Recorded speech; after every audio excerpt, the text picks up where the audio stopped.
9일 부산에서 코로나19 확진자 14명이 추가된 가운데 이 중 절반인 7명은 공동 어시장 관련 확진자로 나타났습니다. 부산 도심에 살고 있지만 원도심 곳곳에는 아직까지 도시가스를 사용하지 못하는 주민들이 있습니다. 주민들은 수년에 걸쳐 도시가스 배관 설치 요구를 해오고 있지만 공사는 아직 시작도 못한 상태입니다. 영동구가 환경부 주관 공공부문 온실가스 에너지 목표관리제 이행평가에서 공공부문 온실가스 감축 우수기관에 선정됐습니다. 영도구는 지난해 온실가스 감축 목표율을 환경부 권고보다 초과 달성한 것으로 나타났습니다. 비장군이 일광면 삼성리 일원에 들어설 일광도서관의 통합 설계를 공모합니다. 여러분 안녕하십니까? 헬로티비 뉴스입니다. 부산 공동 어시장발 코로나19 감염 확산이 계속되고 있습니다. 9일 오후 1시 30분 기준 코로나19 신규 확진자는 14명으로 이들 중 절반인 7명이 공동 어시장 관련 확진자였습니다. 지난 6일 첫 확진 판정을 받은 항운노조 조합원과 접촉한 동료 5명과 확진자의 가족 2명이 추가 확진 판정을 받았습니다. 공동 어시장과 관련해서는 현재까지 13명이 확진됐는데 방역당국은 밀접 접촉자 356명을 자가격리 조치하고 조합원과 임시조합원 등 1,700여 명과 방문자에 대해 전수조사를 진행하고 있습니다. 부산시는 공동 어시장이 밀집된 공간에서 수작업으로 어류를 선별 작업하는 공간으로 사회적 거리두기를 포함해 마스크 착용이나 손 위생과 같은 방역 수칙이 엄격히 지켜지지 않았다고 밝혔습니다. 2월 21일부터 3월 6일까지 공동 어시장을 방문하셨던 분들은 모두 검사 대상입니다. 하나 지금 방문자에 대한 명단이 없어서 실제 검사 대상이 몇 명이나 되는지는 분명하게 밝혀내지는 못하고 있습니다. 확산세가 어느 정도 될지는 조금 더 지켜봐야 될 것 같고 또 관련 N차 감염의 가능성이 있기 때문에 상황들을 한 일주일 정도는 지켜봐야 될 것으로 보여집니다. 현재 공동 어시장 경비 등 위판장 운영은 일시 중단된 상태로 부산시는 업무 정상화를 위해 인근 산지 위판장으로 물량을 분산하는 등 논의를 이어가고 있습니다. 한편 백신 접종 후 나타날 수 있는 급성 쇼크 사례 중 하나인 아나필라시스 의심 증상이 부산에서도 나타났습니다. 증상자는 20대로 백신 접종 이후 즉시 응급 조치를 받았고 현재 상태는 호전 중인 것으로 알려졌습니다. 부산 지역 소비자 단체가 최근 반찬 재사용 논란이 불거진 한 음식점을 엄벌하라며 성명서를 발표했습니다. 이 음식점은 최근 한 유튜브 방송에서 남은 반찬을 재사용하는 모습이 노출돼 위생 문제가 불거지고 있습니다. 부산 소비자연합은 반찬 재사용은 위생 문제뿐만 아니라 코로나19 방역도 심각하게 해치는 행위라고 지적했습니다. 또한 행정기관의 관리 소홀로 시민들의 안전할 권리가 위협받고 있다고 비판하며 해당 음식점에 대한 처벌을 요구했습니다. 한편 관할 지자체인 동구는 이 음식점에 대해 행정처분하고 업주를 형사 고발할 방침인 것으로 알려졌습니다.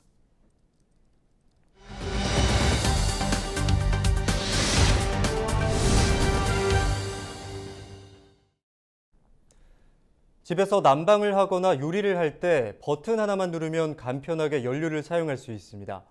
바로 도시가스가 설치되어 있기 때문인데요. 부산 도심에 살고 있지만 아직까지 도시가스를 사용하지 못하는 주민들이 있습니다. 어찌된 일인지 안수민 기자가 취재했습니다. 손글씨로 빼곡히 작성된 A4 용지 2장 분량의 건의문. 우리 동네에도 도시가스 공급관을 매설해달라며 중구 보수동 18통 주민들이 대책을 요구하고 나섰습니다. 보수동 18통은 고지대 주택가 있다. 40여 미터 급경사 계단 양옆으로 노후주택들이 자리 잡고 있는데 도로와 인접한 빌라 건물을 뺀 나머지 주택들은 모두 도시가스를 공급받지 못하고 있습니다. 주민들은 난방이나 요리를 할 때 기름 보일러와 전기, LP가스를 대체로 사용합니다. 하지만 불편함이 이만저만이 아닙니다. 비용왕기 때문에 하루에 날씨가 추울 때는 하루 종일 틀어야 되는데도 한두 시간만 틀고 그런 경우도 있고 지금 이 동네는 좀 서민들이 많이 살기 때문에 도시가스 공급 여부는 주거 환경의 질과도 직결됩니다. 한 주민은 도시가스 때문에 부동산 거래에도 제약을 받고 있다며 피해를 호소했습니다. 계약 직전까지 갔다가 나중에 이제 들어오시는 분이 도시가스는 돼 있죠. 당연하게 돼 있는 줄 알죠. 이 주위에 다 돼가 있으니까. 지금 도시가스는 지금 저희가 신청 중입니다. 언제 될지는 모릅니다.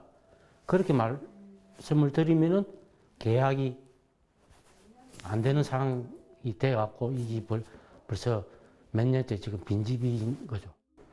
현재 주택가와 맞닿은 도로까지는 도시가스 공급 관로가 깔려 있습니다.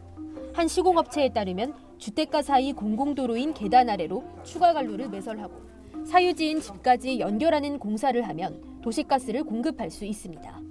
하지만 주민들은 지난 10년 동안 이 공사를 시작하지 못하고 있습니다.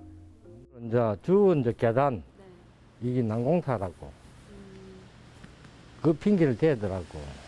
그래서 이거보다 더 안 돼도 도시가스를 넣는데 왜 하필은 여기면 안 되느냐 이런 게 내 특수 이 도로가 이제 다리를 박았기 때문에 이걸 하려고 하면 복구비가 많이 든다 이기라. 그 이유 하나만으로 그리고 한 해 두 해 해가.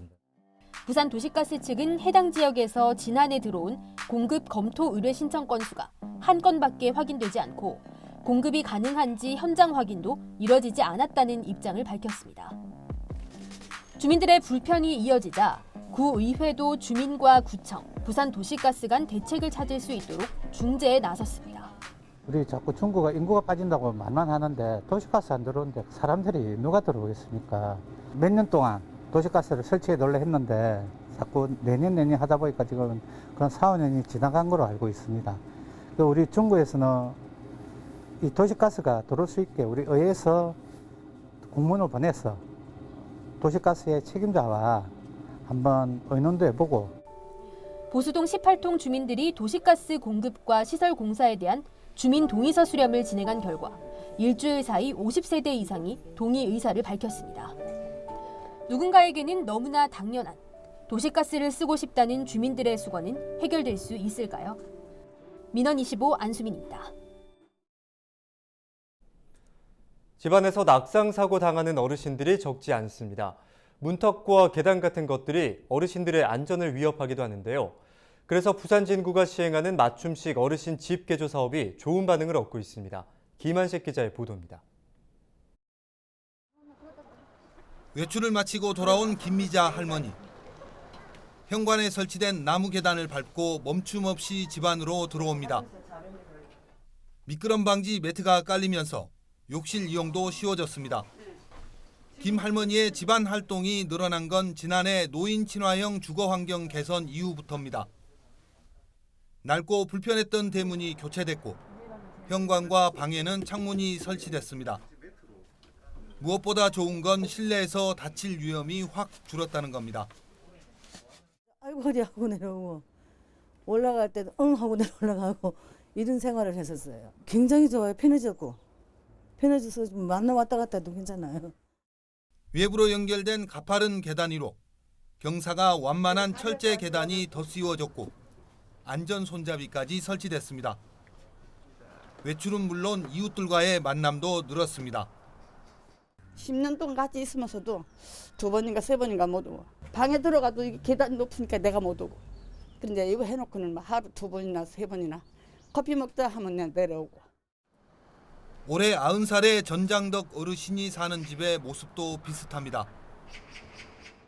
집으로 들어가는 입구입니다. 보시는 것처럼 파손된 곳은 모두 보수했고 옆에는 손잡이가 설치되어 있습니다. 외출도 잦아지고 집안 활동도 늘면서 만족감을 나타냅니다. 이거 내려오고 오고 하고 하는데 참 편합니다. 내가 그러면 오게 먹었거든요. 네. 난간에 이거 네. 잡는 거 그거. 네. 그거 참 잘했어요. 그거 아니라서 몇 번 꿈을 썼을 겁니다.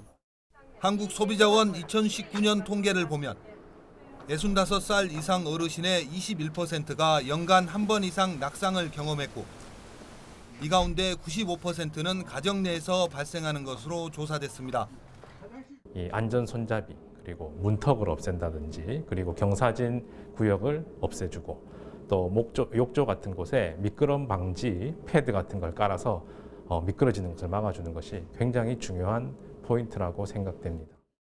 주거 환경 개선은 어르신의 신체 조건에 맞춰 공간을 개조하는 겁니다. 부산진구는 지난 2019년부터 지금까지 170여 세대를 지원했습니다. 올해 55곳을 더 추가로 해서 이 사업을 진행할 계획이고요. 앞으로도 지속적으로 부산 진구에 집수리 사업이 필요하신 어르신들을 대상으로 이 사업을 지속할 예정입니다. 부산 진구는 주거 환경을 개선한 가정을 지속적으로 관찰하고 지역 일자리와 연계해 나갈 방침입니다. 헬로티비 뉴스 김한식입니다.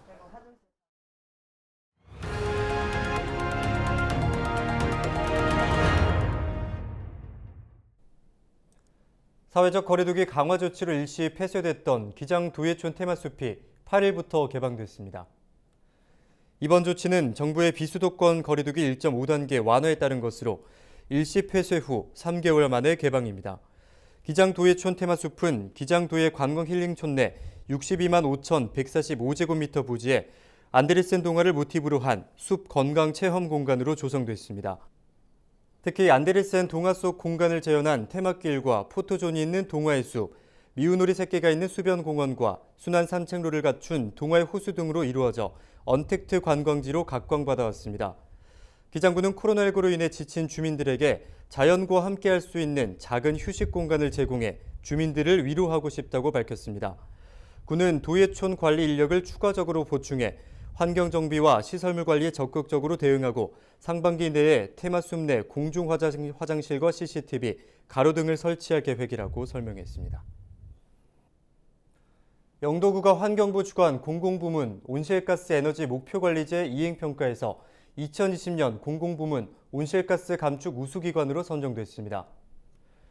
영도구는 2020년 온실가스 배출 감축 목표율을 환경부 권고율보다 11.3% 많은 41.3%를 달성해 우수기관으로 선정됐다고 밝혔습니다.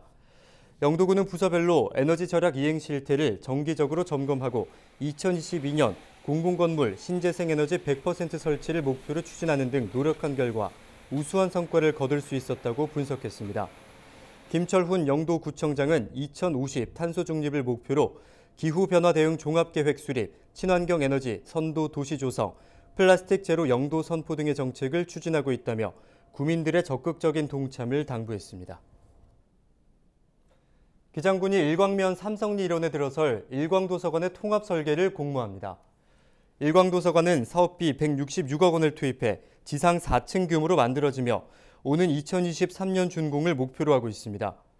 이번 설계 공모는 건축과 인테리어 컨소시엄 형태의 통합 설계 방식으로 진행됩니다. 오는 12일 공고해 29일 응모 등록을 접수하며 6월 중 심사를 거쳐 최종 당선작이 가려집니다. 1위로 선정되면 도서관의 실시 설계 우선 협상권이 부여되며 입상작에 대해서는 보상금이 지급됩니다. 기장군이 일광신도시 정비사업에 행정력을 집중합니다. 오규석 기장군수는 정비사업 현장 점검 중 산책로가 끊긴 삼성천 산책로를 연결하고 유모차가 지나갈 수 있도록 설계하고 6월쯤 삼성천 물놀이장을 개장할 수 있도록 준비하라고 강조했습니다. 또한 일광신도시 내 저류지 2곳을 점검해 저류지 2곳을 수생식물 군락지로 조성해 주민 힐링 공간으로 만들고 포토존 등도 설치하라고 밝혔습니다. 독립영화 상영 전용관인 영화의 전당의 인디플러스관에서 개관 5주년을 맞아 기획전을 엽니다. 기획전은 오는 11일부터 17일까지 일주일 동안 이어집니다. 이번 기획전에서는 부산영화평론가협회에서 뽑은 최근 독립영화 중 보기 드문 의미 있는 영화 5개 작품, 부산 독립영화협회에서 다음 작품이 기대되는 연출자들의 작품 9개, 그리고 영화의 전당에서 직접 선택한 청년을 다룬 독립영화 4개 작품을 상영합니다.